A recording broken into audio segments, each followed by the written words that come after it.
পয়গম্বর ইদ্রিস বলেন, ও মালাকুল মউত আজরাইল, আমি যার তার সাথে বন্ধুত্ব করি না, তবে তুমি আজরাইল যেহেতু এসেছো, আমি তোমার সাথে বন্ধুত্ব করতে পারবো, তবে আমার তিনটা শর্ত হবে, তিনটা শর্ত পালন করতে হবে। মালাকুল মউত আজরাইল ইদ্রিস পয়গম্বরকে জিজ্ঞাসা করলেন, শর্ত কি? প্রথম নম্বর শর্ত হলো, তুমি আমাকে মারতে হবে, আবার জীবিত করতে হবে, মরণের যন্ত্রণাটা কেমন তা দেখাতে হবে। ইদ্রিস পয়গম্বর বলেন, দুই নম্বর শর্ত হলো, ও মালাকুল মউত আজরাইল, তুমি আমাকে জাহান্নামের ভিতরে ঢুকাইতে হবে, আবার জাহান্নাম থেকে বের করতে হবে। তিন নম্বর শর্ত হলো, তুমি আমাকে জান্নাতের ভিতরে ঢুকাইতে হবে। এই তিনটা শর্ত যদি পালন করো, তাহলে আমি তোমার সাথে বন্ধুত্ব করব, দোস্তি করব। এবার মালাকুল মউত আজরাইল আল্লাহর দরবারে গিয়ে বলেন, প্রভু গো, আমি গিয়েছিলাম তোমার ইদ্রিসের কাছে, কিন্তু বেজাল আর বেজাল। আল্লাহ বলেন, বেজাল কি? বেজাল হলো তোমার ইদ্রিস কয়, আমি যদি তিনটা শর্ত পালন করি, তাহলে সে আমার সাথে বন্ধুত্ব করবে। আল্লাহ ডাক দিয়ে বলেন, মালাকুল মউত আজরাইল, শর্তটা কি? শর্ত হলো, তাকে আগে মারতে হবে, আবার জীবিত করতে হবে, মরণের যন্ত্রণা কেমন তা দেখাইতে হবে। দুই নম্বর শর্ত হলো, জাহান্নামের ভিতরে ঢুকাইতে হবে, আবার বের করতে হবে। তিন নম্বর শর্ত হলো, জান্নাতের ভিতরে ঢুকাইতে হবে। আমার আল্লাহ রব্বুল আলামিন ডাক দিয়ে বলেন, ও মালাকুল মউত আজরাইল, যাও, আমি এই তিনটা শর্তের উপর তোমাকে ক্ষমতা দিয়ে দিলাম, তুমি পালন করো। এবার মালাকুল মউত আজরাইল ইদ্রিস পয়গম্বরকে মারলেন, আবার জীবিত করলেন, মরণের যন্ত্রণা কেমন তা দেখালেন। দুই নম্বর শর্ত হলো, জাহান্নামের ভিতরে ঢুকাইলেন, আবার বের করলেন। তিন নম্বর শর্ত হলো, জান্নাতের ভিতরে ঢুকাইলেন। ইদ্রিস পয়গম্বর জান্নাতের ভিতরে ঢুইকা বলে, ও মালাকুল মউত আজরাইল, মানুষের একবার মরণ হয়, মানুষ একবার জাহান্নামে যায়, মানুষ একবার জান্নাতে যায়, সুতরাং জান্নাতে এসেছি, আর আমি বের হব না। জুরে কন্যা সুবহানাল্লাহ।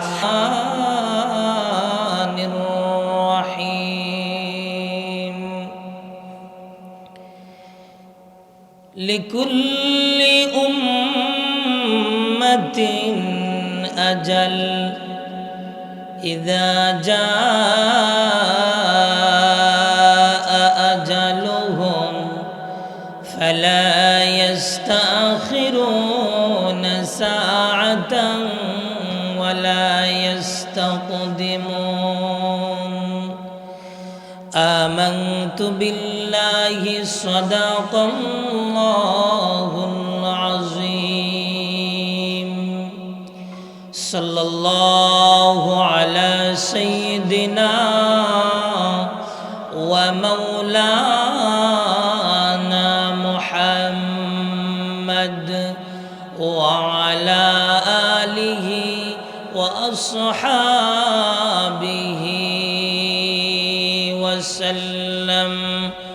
وسلم تسليما كثيرا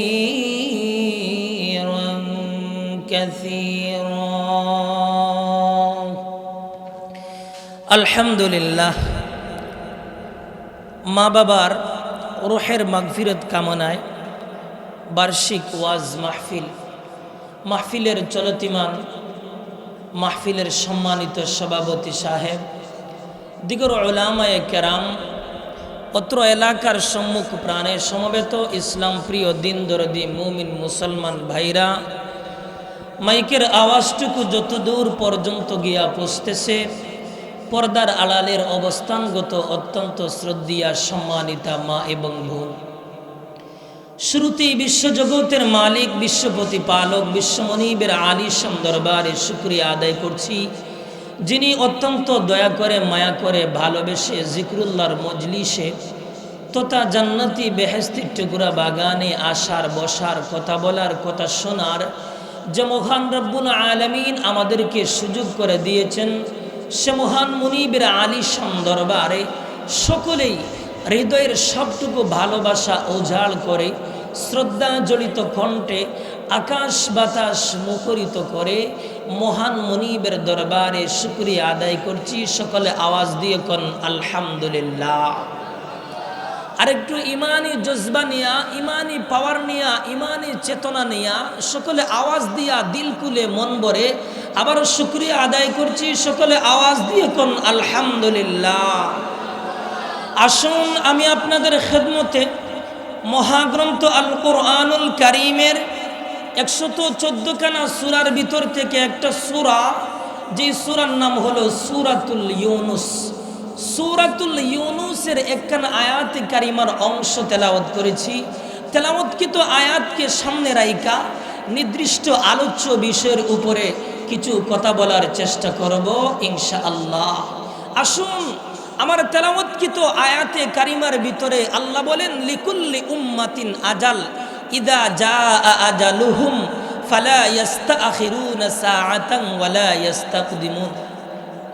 একটু তো মাইকটা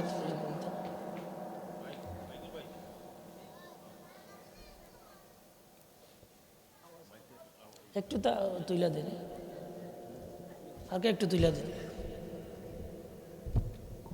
ওইটা তুইলে দেন।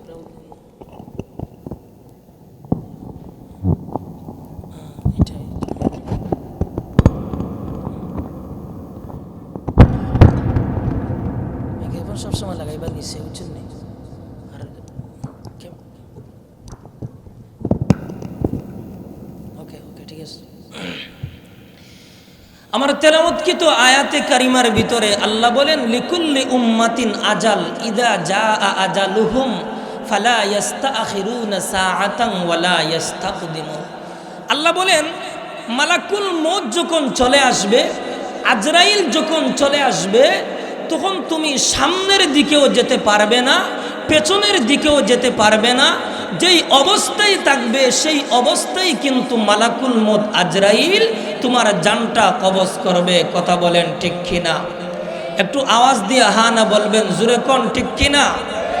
এজন্য আজরাইল যখন চলে আসবে, মালাকুল মউত যখন চলে আসবে, তখন আজরাইলের সাথে তুমি সাক্ষাৎ করতে হবে, আজরাইলের সাথে তুমি মুলাকাত করতে হবে।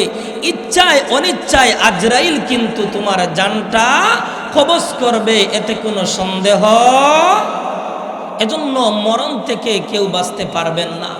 কিতাবের ভিতরে পাওয়া যায়, মানুষের যখন মরণের সময় চলে আসে, মানুষের যখন মরণের দিন গনিয়ে আসে, তখন তার 3 জন বন্ধুর ভিতর থেকে সবচেয়ে মহব্বতের যে বন্ধু, সবচেয়ে ভালোবাসার যে বন্ধু, এই ভালোবাসার বন্ধুকে ডাক দিয়া বলে, বন্ধু আমার, আজকে আমার মুসিবতের সময়, বিপদের সময় তুমি আমাকে একটু সাহায্য করো।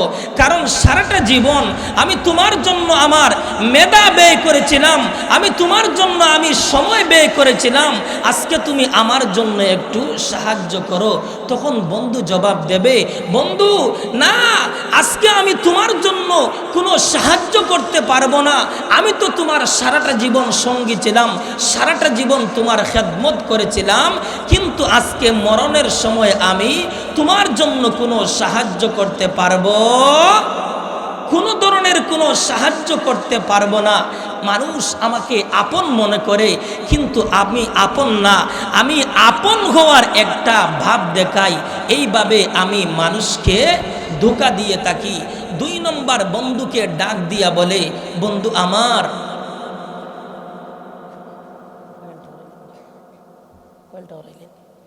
দ্বিতীয় নম্বর বন্ধু ডাক দিয়া বলে, বন্ধু আমার, আজকে আমার মুসিবতের সময় তুমি আমার জন্য একটু সাহায্য করো, আমার জন্য একটু হেল্প করো। দ্বিতীয় বন্ধু বলবে, না, আজকে তোমার মরণের সময় আমি কোনো সাহায্য করতে পারবো না, তবে তোমার মরণের পরে আমি তোমাকে ভালো কইরা গোসল দিতে পারবো, কাফন দাফনের ব্যবস্থা করতে পারবো, এর চেয়ে আর বেশি আমি কিছুই করতে পারবো। তিন নম্বর বন্ধুকে ডাক দিয়া বলে, বন্ধু আমার, আজকে আমার মুসিবতের সময়, বিপদের সময়, মরণের সময় তুমি আমার জন্য একটু সাহায্য করো। তৃতীয় বন্ধু ডাক দিয়া বলে, বন্ধু চিন্তা করো না, টেনশন করো না, কোনো চিন্তার কোনো কারণ নাই, টেনশনের কোনো কারণ নাই। আমি তোমার সাথে সারাটা জীবন ছিলাম, সারাটা জীবন থাকবো, মরণের সময়ে থাকবো, হাসরেও থাকবো, হিসাবেও থাকবো, পুলসিরাতেও থাকবো, সব সময় আমি তোমার সাথেই থাকবো। কিন্তু তুমি তো আমাকে তিন নম্বর বন্ধু মনে করেছ। আল্লাহর রাসূল বলেন, জানো মানুষের ওই তিনজন বন্ধু কারা? প্রথম জন বন্ধু হলো তার ধন সম্পদ। এজন্য ভাই, মরণের সময় ধন সম্পদে কোনো কাজে আসবে না, ধন দৌলতে কোনো কাজে আসবে না, টাকা পয়সা গাড়ি বাড়ি কোনো কাজে আসবে না। দ্বিতীয় নম্বর বন্ধু হলো তার ছেলে সন্তান, বিবি বাচ্চা। মরণের সময় ছেলে সন্তানে কোনো কাজে আসবে না, বিবি বাচ্চায় কোনো কাজে আসবে না।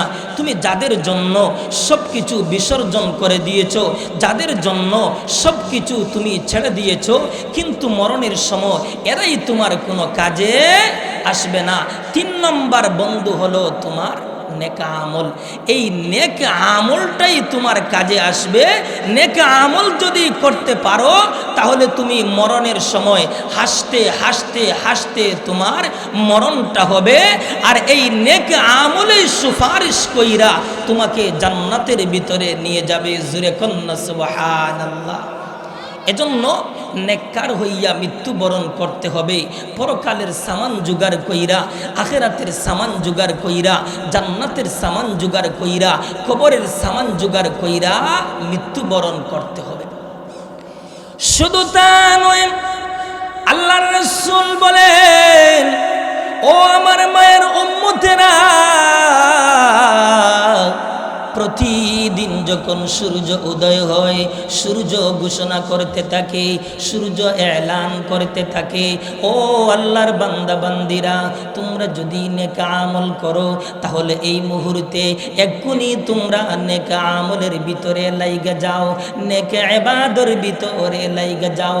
কারণ মরণের পর তুমি নেক আমল করতে পারবে না, নেক আমলের কোনো সুযোগ থাকবে না। কারণ আজরাইল যখন আসবে, মালাকুল মউত যখন চলে আসবে, তখন তুমি তো মরতেই হবে। ও মুসলমান ভাই, মালাকুল মউত যখন আজরাইল চলে আসবে, তুমি যদি মাটির নিচে থাকো, পানির নিচে যদি থাকো, গাড়ির নিচে যদি থাকো, যেখানেই থাকো, মালাকুল মউত আজরাইল তোমার জানটা কবজ করবে। তোমার মরণ যদি পানির নিচে লেখা থাকে, মালাকুল মউত আজরাইল পানির নিচে যাইয়া তোমার জানটা কবজ করবে। তোমার মরণ যদি লেখা থাকে গাড়ির নিচে, মালাকুল মউত আজরাইল সেখানে যাইয়া তোমার জানটা কবজ করবে। এজন্য কিতাবের ভিতরে ওয়াকিয়া লেখা হয়, মুসনবী শরীফের ভিতরে একটা ওয়াকিয়া বর্ণনা করা হয়েছে। আল্লাহর পয়গম্বর সম্রাট সুলাইমান আলাইহিস সালাতু ওয়াস সালামের খেদমতে একটা লোক বসা ছিল। এমন সবাই লোকটা হঠাৎ কইরা এমনভাবে দৌড় দিয়েছে, দৌড়াইয়া পয়গম্বর সুলাইমানের খেদমতে চলে আসলো। চলে আসার পর পয়গম্বর সুলাইমানকে বলে, ও পয়গম্বর সুলাইমান, আপনি আমাকে এই মুহূর্তে বাতাসের সাহায্যে হিন্দুস্তানের সোমনাথ মন্দিরের নিকট পৌঁছাইয়া দাও। পয়গম্বর সুলাইমান আল্লাহর বান্দা লোকটাকে জব বলে, ও আল্লাহর বান্দা, কোন কারণে তোমাকে হিন্দুস্তানের সোমনাথ মন্দিরের নিকট পৌঁছাইয়া দেব? এবার লোকটা জবাব দেয়, ও পয়গম্বর সুলাইমান, ওই মুহূর্তে আমি আজরাইলের বিভৎস চেহারা দেখেছি। হয়তো আজরাইল আমার সাথে সাক্ষাৎ করবে, আমার জানটা কবজ করবে। এজন্য আমি অনেক দূরে চলে যেতে চাই। যাতে কইরা মালাকুল মউত আজরাইল আমার সাথে মোলাকাত করতে না পারে। এবার পয়গম্বর সুলাইমান বাতাসকে আদেশ করলেন, ওরে বাতাস তুমি যাও, ওই লোকটাকে হিন্দুস্তানের সোমনাথ মন্দিরের নিকট পৌঁছাইয়া দাও। এবার লোকটা পৌঁছতে না পৌঁছতেই মালাকুল মউত আজরাইল তার জানটা কবজ করলো।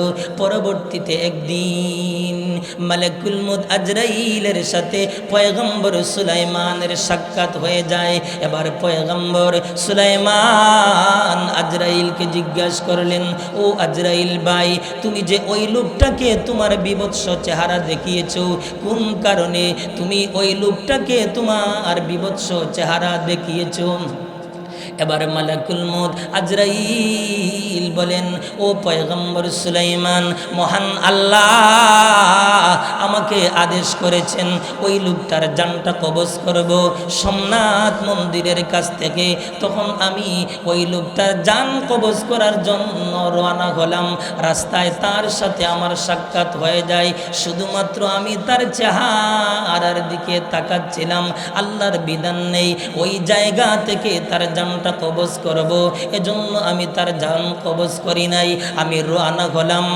মালাকুল মউত আজরাইল বলেন, ও পয়গম্বর সুলাইমান, মহান আল্লাহ আমাকে যেইভাবে আদেশ করেছেন ওই লোকটার জান কবজ করার জন্য, যেই জায়গায়, যেই স্থান, যেই অবস্থায় তার জানটা কবজ করা হবে, আমি মালাকুল মউত আজরাইল লক্ষ্য কইরা দেখলাম ওই লোকটা ওই জায়গায়, ওই স্থানে, ওই অবস্থায় বসে আছে।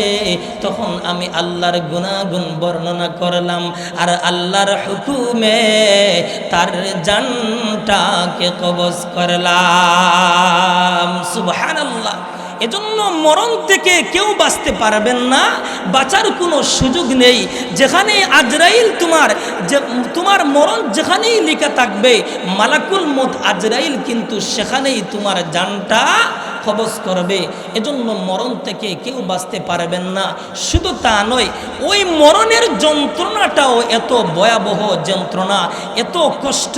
মরণের সময় মানুষের এত কষ্ট হয়, কিতাবের ভিতরে পাওয়া যায় আল্লাহর পয়গম্বর ইদ্রিস আলাইহিস সালাতু ওয়াস সালাম শোক কইরা যে মৃত্যুবরণ করেছেন, ইদ্রিস পয়গম্বরের শোকের মৃত্যুতে কত কষ্ট হয়েছে জানো?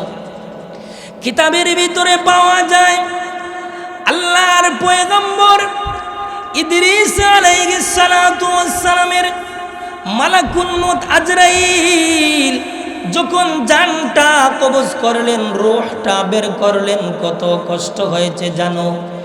মালাকুল মউত আজরাইল ইদ্রিস পয়গম্বরের রূহটা যে বের করেছেন, কত কষ্ট হয়েছে জানো?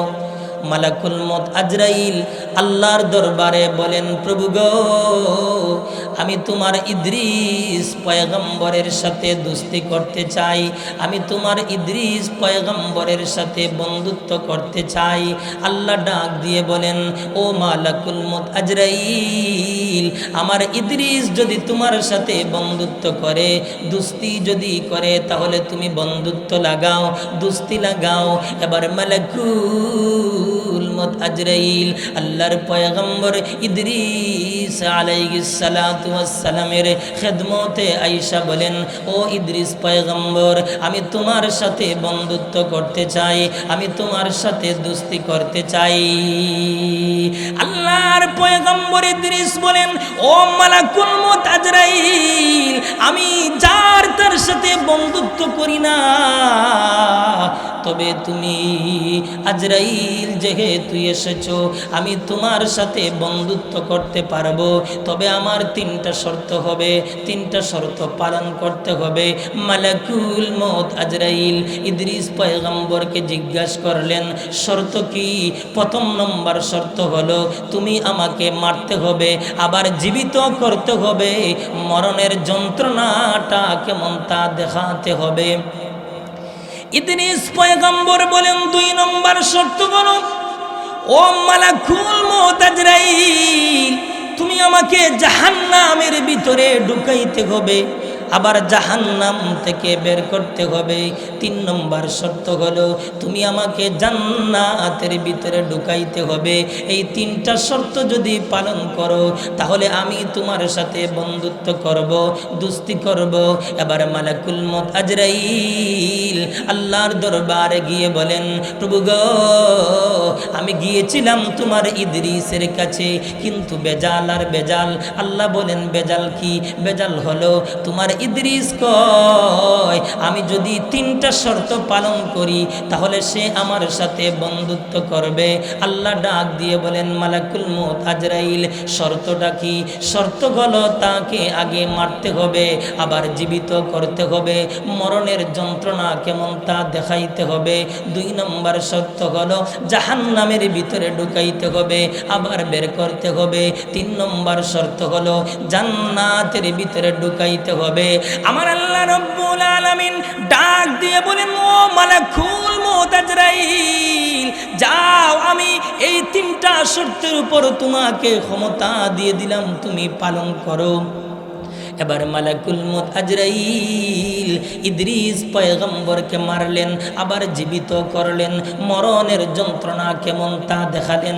2 নম্বর শর্ত হলো জাহান্নামের ভিতরে ঢুকাইলেন, আবার বের করলেন। 3 নম্বর শর্ত হলো জান্নাতের ভিতরে ঢুকাইলেন। ইদ্রিস পয়গম্বর জান্নাতের ভিতরে ঢুইকা বলে, ও মালাকুল মউত আজরাইল, মানুষের একবার মরণ হয়, মানুষ একবার জাহান্নামে যায়, মানুষ একবার জান্নাতে যায়। সুতরাং জান্নাতে এসেছি, আর আমি বের হব না। জুরে কন্না সুবহানাল্লাহ।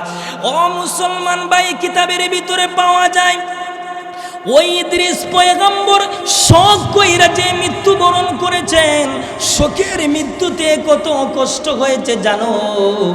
যদি জীবন্ত একটা বকরির পেছনের যদি 2টি পা উপরের দিকে লটকানো হয়, তাজা বকরির তাজা চামড়া যদি এক টান দিয়া যদি নাভি বরাবর আনা হয়, আরেক টান দিয়া তাজা বকরির তাজা চামড়া যদি গলা বরাবর আনা হয়, আরেক টান দিয়া তাজা বকরির সমস্ত তাজা চামড়া গায়ে থেকে খুলতে যেই পরিমাণ কষ্ট হয়, শোকের মৃত্যুতে ইদ্রিস পয়গম্বরের এর চেয়ে আরো ভয়াবহ কষ্ট হয়েছে। আল্লাহু আকবার। চিন্তা করে দেখুন মরণের যন্ত্রণা কত ভয়াবহ যন্ত্রণা। এজন্য এই মরণের যন্ত্রণা থেকে বাঁচতে হলে নেককার হইয়া মৃত্যুবরণ করতে হবে, পরকালের সামান জোগাড় কইরা মৃত্যুবরণ করতে হবে, মুমিন হইয়া মৃত্যুবরণ করতে হবে। আর মুমিন হইয়া যদি মৃত্যুবরণ করেন তাহলে মালাকুল মউত আজরাইল যখন মুমিনদের জানটা কবজ করবে, মুমিনদের রূহটা বের করবে, আল্লাহর রসুল সাহাবাই কেরাম বলেন, ও আমার সাহাবীরা, আল্লাহর কোনো মুমিন বান্দার যখন মরণের সময় চলে আসে, মরণের সময় যখন ঘনিয়ে আসে, সকরাতুল মউত যখন শুরু হয়ে যায়, তখন মহান আল্লাহ অসংখ্য অগণিত রহমতের ফেরেশতারা জান্নাতের সুগন্ধিময় কাফনের কাপড় দ্বারা আল্লাহর বান্দার কাছে পাঠিয়ে দেন। জুরে কন্না সুবহানাল্লাহ। এবার অসংখ্য অগণিত রহমতের ফেরেশতারা আল্লাহর বান্দার কাছে আইসা সফ দইরা, লাইন দইরা আল্লাহর বান্দার কাছে বসে যান। যতদূর পর্যন্ত চোখের দৃষ্টি যায় ততদূর পর্যন্ত ফেরেশতারা বসে থাকেন। ফেরেশতারা যখন রহমতের ফেরেশতা যখন সারিবদ্ধ হইয়া বসে যান, বসার কিছুক্ষণের ভিতরেই মালাকুল মউত আজরাইল চলে আসেন। মালাকুল মউত আজরাইল চলে আইসা আল্লাহর বান্দার মাথার কাছে বৈশা বিনয়ের সাথে, সম্মানের সাথে, ইজ্জতের সাথে বলতে থাকে, ও আল্লাহর প্রিয় বান্দা, হে পবিত্র আত্মার মালিক, তুমি আল্লাহর রহমত এবং মাগফিরাতের দিকে তুমি বের হয়ে আসো। জুরে কন্না সুবহানাল্লাহ। আল্লাহর রাসূল বলেন, যদি একটা কলস ভর্তি পানি থাকে, এই পানিটা, এই কলসটা যদি উল্টান, তাহলে পানিটা কলস থেকে আস্তে আস্তে অনায়াসের সাথে আস্তে আস্তে বের হয়ে আসবে। ঠিক তেমনি ভাবে মুমিন বান্দার রূহটা মুমিন বান্দার রূহটা, জানটা এইভাবে আস্তে আস্তে বের করা হবে। সুবহানাল্লাহ।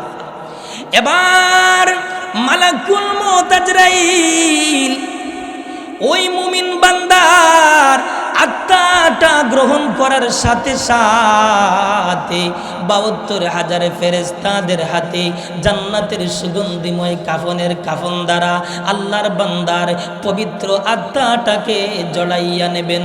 পবিত্র আত্মাটা জড়াইয়া নিয়া মালাকুল মউত আজরাইল ৭২,০০০ ফেরেশতা সহ প্রথম আসমানের দরওয়াজার সামনে গিয়া লক করবেন। লক করার পর প্রথম আসমানের ফেরেশতারা বলবেন, এটা কার পবিত্র আত্মা? ৭২,০০০ ফেরেশতারা জবাব দেবে, এটা জমিনে অমুক আল্লাহর প্রিয় মুমিন বান্দার আত্মা। জুরে কন্না সুবহানাল্লাহ।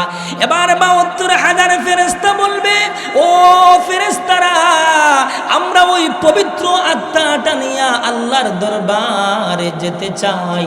এবার প্রথম আসমানের ফেরেশতারা দরওয়াজাটা খুলে দেবেন। দরওয়াজা খুলে দিয়া সংবর্ধনার মাধ্যমে সম্মানের সাথে দ্বিতীয় আকাশে পৌঁছানো হবে। এইভাবে সপ্তম আকাশে পৌঁছানোর পর আমার আল্লাহ ফেরেশতাদেরকে অর্ডার করবেন, ও ফেরেশতারা, আমার বান্দার পবিত্র আত্মাটা তোমরা ইল্লিয়িন নামক জায়গায় লিপিবদ্ধ কইরা দাও। এবার ফেরেশতারা তাই করবেন। আমার আল্লাহ ফেরেশতাদেরকে এবার অর্ডার করবেন, ও ফেরেশতারা, তোমরা আমার বান্দার পবিত্র আত্মাটা দুনিয়ার জমিনে যাইয়া তার দেহের ভিতরে পৌঁছাইয়া দাও। এবার রহমতের ফেরেশতারা দুনিয়ার জমিনে আইসা পবিত্র আত্মাটা নিয়া তার কবরে সংরক্ষিত দেহের ভিতরে পৌঁছাইয়া দেবেন। পৌঁছানোর কিছুক্ষণের ভিতরে দুইজন ফেরেশতা চলে আসবেন। একজনের নাম মুনকার, আরেকজনের নাম নাকির। ওই দুই ফেরেশতা আল্লাহর বান্দাকে তিনটা প্রশ্ন করবেন, মার রাব্বুকা, মা দীনুকা, ওয়া মান হাদার রাজুলুল্লাযী বুইসা ফীকুম। আল্লাহর বান্দাকে যখন ওই তিনটা প্রশ্ন করবেন, আল্লাহর বান্দা যখন তিনটা প্রশ্নের জবাব সঠিকভাবে দিতে পারবে, এবার মহান আল্লাহ রাব্বুল আলামিন ফেরেশতাদেরকে ঘোষণা করবেন, ও ফেরেশতারা, কাদ সাদ্দাকতা আবদি, আমার বান্দা আমার ওই তিনটা প্রশ্নের জবাব সঠিকভাবে দিয়েছে। সুতরাং ফাফরিশুহু মিনাল জান্নাহ ওয়া আলবিসুহু মিনাল জান্নাহ ওয়াফতাহু লাহু বাবান ইলাল জান্নাহ। আমার বান্দা সঠিক প্রশ্নের জবাব দিয়েছে, সুতরাং আমার বান্দার কবরের ভিতরে জান্নাতের বিছানা বিছাইয়া দাও। আমার বান্দার গায়ে জান্নাতি পোশাক লাগিয়ে দাও। আমার বান্দার কবরের দিকে জান্নাতের একটা দরজা খুলে দাও, যাতে কইরা আমার বান্দা কবরের জগৎ থেকে জান্নাতের নাজ নিয়ামতগুলা ভোগ করতে পারে। এবার ফেরেশতাদেরকে অর্ডার করবেন। এবার ফেরেশতারা বান্দার কবরে জান্নাতি বিছানা বিছাইয়া দেওয়া হবে, জান্নাতি পোশাক লাগিয়ে দেওয়া হবে, তার কবরের দিকে জান্নাতের একটা দরজা খুলে দেওয়া হবে। এবার বান্দা কবরের জগৎ থেকে আংশিক নাজ নিয়ামত গুলা ভোগ করবে। নাজ নিয়ামত ভোগ কইরা বান্দা চিৎকার কইরা বলতে থাকবে, মাতা তাকুমুস সাআ, ওগো আল্লাহ, কিয়ামত কখন সংগঠিত হবে, কিয়ামত কায়েম হবে কখন? আল্লাহ বলবেন, বান্দা, কিয়ামত কায়েম হবে না, কিয়ামতের কিন্তু আরো অনেক বহু দেরি রয়েছে। বান্দা বারবার বলবে, আল্লাহ কিয়ামত কখন সংগঠিত হবে? আল্লাহ বলবেন, বান্দারে, কিয়ামত কায়েম করলে তোমার ফায়দা কি? এবার বান্দা বলবে, ও মালিক, এই মুহূর্তে যদি আপনি কিয়ামত কায়েম করেন তাহলে হিসাব নিকাশ শুরু হয়ে যাবে। হিসাব নিকাশ শুরু হওয়ার পর আমি যদি জান্নাতি হয়ে যাই তাহলে জান্নাতের নাজ নিয়ামতগুলা ভোগ করব। আর যদি কিয়ামত কায়েম করতে দেরি করেন তাহলে হিসাব নিকাশ দেরি হয়ে যাবে। হিসাব নিকাশ যদি দেরি হয়ে যায় জান্নাতে যাওয়াও দেরি হয়ে যাবে। জান্নাতের নাজ নিয়ামতগুলা ভোগ করা আমার জন্য দেরি হয়ে যাবে। এজন্য আপনি তাড়াতাড়ি কিয়ামত কায়েম করুন। এবার বান্দা বলবে, ও মালিক, তাহলে যা আমার সময় কাটতেছে না, আমার সময় কাটানোর জন্য একটা ব্যবস্থা কইরা দাও। ফেরেশতারা বলবে, এবারে ফেরেশতারা, আল্লাহ যখন ফেরেশতাদেরকে ঘোষণা করবেন বান্দার সময় কাটানোর জন্য একটা ব্যবস্থা কইরা দাও, এবারে ফেরেশতারা জান্নাতি একটা আকর্ষণীয় তাসবিহ নিয়া বান্দার হাতে দিয়া বলবেন, বান্দারে তুমি এই তাসবিহটা পড়তে থাকো। এবার বান্দার হাতে যখন তাসবিহ দেওয়া হবে, বান্দা তাসবিহটা উল্টাইয়া পাল্টাইয়া দেখতে থাকবে। উল্টাইয়া পাল্টাইয়া দেখানোর পর হঠাৎ কইরা তাসবির সুতা আসিলে যাবে, দানা চতুর্দিকে ছড়িয়ে যাবে। এবার বান্দা আফসুস করতে থাকবে, হায় রে, এত সুন্দর তাসবিহ দেওয়া হয়েছে, কিন্তু সুতা ছিলে যাওয়ার কারণে চতুর্দিকে তাসবির দানাগুলা ছড়িয়ে গেছে। এবার বান্দা দানাগুলা একত্রিত কইরা, বান্দা তাসবির দানাগুলা একত্রিত কইরা সুতার ভিতরে ঢুকাইতে থাকবে। ঢুকাইতে ঢুকাইতে এরই মধ্যে হঠাৎ ইসরাফিল সিংহার ভিতরে বাঁশি বাজাইবেন, বান্দার কানে পৌঁছবে। বান্দা বলবে, ও ফেরেশতারা, এটা কিসের আওয়াজ? ফেরেশতারা বলবে, এটা তো ইসরাফিলের সিংহার আওয়াজ, এই মুহূর্তে কিয়ামত কায়েম হবে। বান্দা বলবে, আল্লাহ না বললেন কোটি কোটি বৎসর পর কিয়ামত কায়েম হবে? এ তো দেখি আমি তাসবির দানাগুলো সুতার ভিতরে ঢুকাইতে পারলাম না, কিয়ামত কায়েম হয়ে গেল। এবার ফেরেশতারা বলবে, আরে বান্দা, তুমি বলছো তাসবির দানাগুলা সুতার ভিতরে ঢুকাইতে পারো নাই, কিয়ামত কায়েম হয়ে গেছে। না রে বান্দা, তুমি যে তাসবির দানাগুলা সুতার ভিতরে ঢুকাইতেছো, ঢুকাইতে ঢুকাইতে কয়েকশো কোটি বৎসর পার হয়ে গেছে রে বান্দা, তুমি কিন্তু টের পাও নাই। সুবহানাল্লাহ। এই হলো মহান আল্লাহ তার প্রিয় মুমিন বান্দাদের সাথে আচরণ। এজন্য আমরা নেককার হইয়া মৃত্যুবরণ করতে হবে। পরকালের সামান জোগাড় কইরা, আখিরাতের সামান জোগাড় কইরা মৃত্যুবরণ করতে হবে। আল্লাহ পাক রব্বুল আলামিন আমাদের সকলকে আখিরাতের সামান জোগাড় কইরা মৃত্যুবরণ করার তৌফিক দান করুন। আমিন। ওয়া আখিরু দাওয়ানা আনিল হামদুলিল্লাহি।